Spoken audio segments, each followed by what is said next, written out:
Hey everyone, it's Strange Michael. I hope you're doing well today. Man, do I have a review for you today. I am so excited to talk about this movie. I spent a lot of my day having to watch this in parts yesterday, which irked the hell out of me because I wanted to watch this whole movie. It is a great flick. I was so surprised. My boy Grayson the Goosebumps kid. He's a guy that subscribed to my other channel, Michael Goosebumps fan. And he's here watching videos too. You see him in a lot of the comment sections and stuff. Grayson, thank you for all your support here, bud. I really appreciate you, man.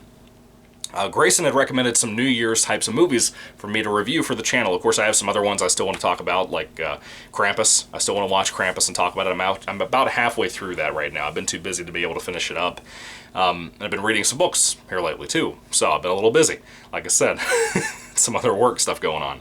Anyway, New Year's Evil from 1980. Is one of the ones that he recommended to me. There's also a film called Terror Train that I've heard a lot about from people like Sinister Cinema Reviews, and I've never watched that flick either. I've never seen New Year's Evil. I have seen it pop up all the time on like Tubi and Prime and all these different things. I think it was on Hulu at one point, but I never got a chance to actually watch the movie, right?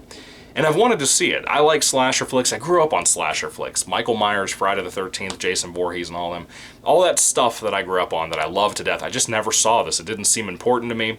And if I had seen the IMDb scores before I went into this movie, I probably would have expected very little of it. It's got like a 4 out of 10 on IMDb, which I think is a freaking crime. It's an absolute crime to me. 1980 movie, like I said. New Year's Evil.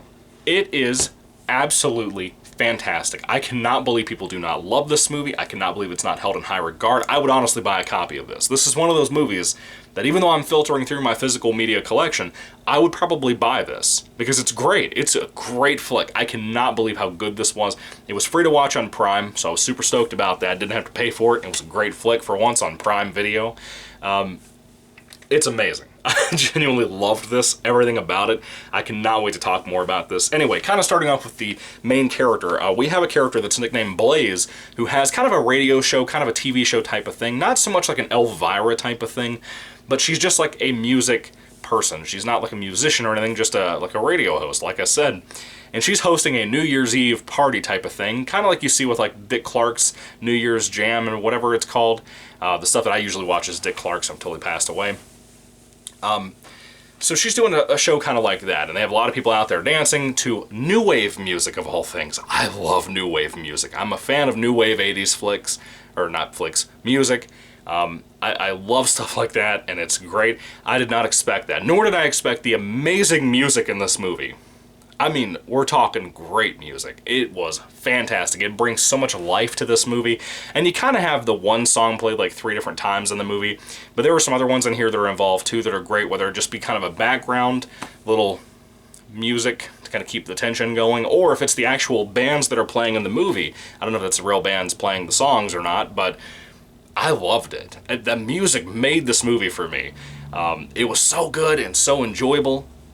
The music was so creative and different. I hadn't heard it, particularly that main song that the credits start up with the movie when the kids are driving around in the car. Anyway, Blaze is our main character. She's a mom. She's probably like 30, 40, somewhere in there.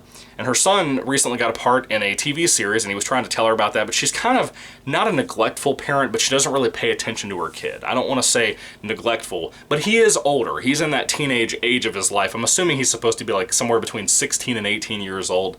At that point, you're probably tuning out a lot of stuff your kid tells you if you're super busy. It's New Year's Eve. She has to be on live television with live music and dancing on stage and stuff. She has a lot of stuff she has to do. I don't blame her. I'd tune him out too, as cool as the news is about the TV show that he got. But the thing is, they also do these phone calls for requests and stuff. There's a really good Pink Floyd joke in there too. People are calling in and leaving, different messages and stuff like that. I guess some kind of charity thing too, possibly. I don't know. Anyway, she starts getting calls from this guy that nicknames himself Evil, and he's using a voice changer. We get to see this actual actor, by the way, which I want to use his name because he is phenomenal in this movie. I loved this guy. He was so great. Kip Niven. I looked through his IMDb page too. I don't know anything this man's done. I don't know anything he's done, but he's so great. He's so great. He kind of looks like Dean Koontz a little bit, but he's great. He's so good in this. Basically, He's somebody that is using a voice changer. We get to watch him do what he's doing. He claims at midnight tonight he's going to murder someone that Blaze knows, that's a friend of hers or whatever. And he murders somebody way before midnight. And we watch that go down. And he kind of murders people throughout the night. It turns out what he's doing, according to what the police can figure out as they start finding out there is a body here and a body there and that kind of thing, the police start to figure out that he's murdering people. This is not a big spoiler. This is figured out pretty fast. That he's murdering people according to the midnight of different time zones. That's a pretty cool idea, to be able to buff up a body count for the movie.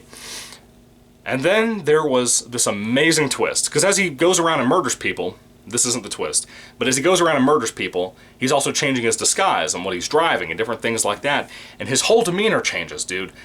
This man's acting was so legendary. He was the perfect actor for this movie. I am surprised that there's no sequels based on the sequel bait at the end of this movie. But his particular performance was so great. I don't know if you could make more movies if he decided to never return to these. I mean, it just... I don't even have words. It was the best part of the movie was this man, and then the music right behind that. But as he's murdering people, he keeps calling into the show and telling Blaze, like, yeah, this is what I did. You'll find this body here. Tell the police this. Tell the police that. They start to try to trace these calls.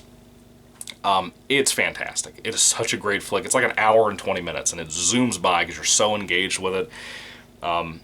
I had such a good time. Grayson, thank you so much for recommending this flick to me because it was a blast. I don't know if he's ever seen this movie or not, guys, but Grayson, if you haven't seen this one, I would love to see a review from you after you do the Silent Night films you're reviewing or whatever else you're planning on reviewing aside from the Paranormal Activity films. I would be super stoked to see what he has to say about this, dude, because this is a great flick. I'm so impressed. I don't know how I've missed this all these years. I have literally looked at it constantly on streaming platforms and have never taken out the time to watch it. And now I want to kick myself because it's a great testimony to how you can find gems so often. You just need to take out the time to be able to search them out, check out some recommendations. I can't believe this hasn't been recommended to me before, aside from like Prime Video recommending it, saying it looks like something else I watched. This is great. The twist towards the end of this movie is freaking fantastic. It's one of those twists, kind of like Sleepaway Camp, that just hits a whole nother level for me. That just blew me away. I suspected it, and then it happened, and I was like, whoa. It is not a predictable flick, in my opinion. Really good movie. I really, really dug this. I recommend it highly. If you have not seen New Year's Evil, dude, I loved it. I genuinely loved it. If you like kind of a mystery slasher type of thing, without the absence of a killer with a mask on and stuff, which is kind of in here at one point. If you want a really good thriller type of movie, New Year's Evil's for you. Seriously, and for Nevin's performance, that's the maker of this movie. The soundtrack's great. The girl playing Blaze is fantastic. It's great. It's a little weird. It's a little weird at times, but it's a great flick. I recommend it highly. Anyway, when it comes to New Year's Evil, if I had to rate this movie on a 5-star basis, I would hands down give this a 5 out of 5. I loved it. I know a lot of people aren't going to consider it perfect, but for me, any flaw in this movie I can overlook because I absolutely loved this. It was a genius slasher. It was so good. And to go from slashers I've been talking about recently, like Silent Night, Deadly Night and stuff, which I'm not a big fan of to begin with, to this, oh man, this is one of those ones that I want to watch every year. It's great. Just like Christmas Evil. Christmas Evil is fantastic, the 1980 flick. Anyway, what are your thoughts, guys, on this movie? I'd love to hear what you guys have to say this down below. Specifically, Grayson, I want to see your review on this, dude, because I was very impressed with this movie. I cannot believe I've missed this all these years. Anyway, thank you guys for watching. Happy New Year once again. I'm going to try to get around to Terror Train at some point, because I hear that's a great one. I've heard that recommended way more than I have New Year's Eve, not only from Grayson, but from some other people, too. I hope it's a good one. I've heard great things. I heard it's a classic, as a matter of fact, supposedly. We'll see how that goes. Anyway, thank you guys for watching. Happy New Year once again. God bless you once again, and goodbye.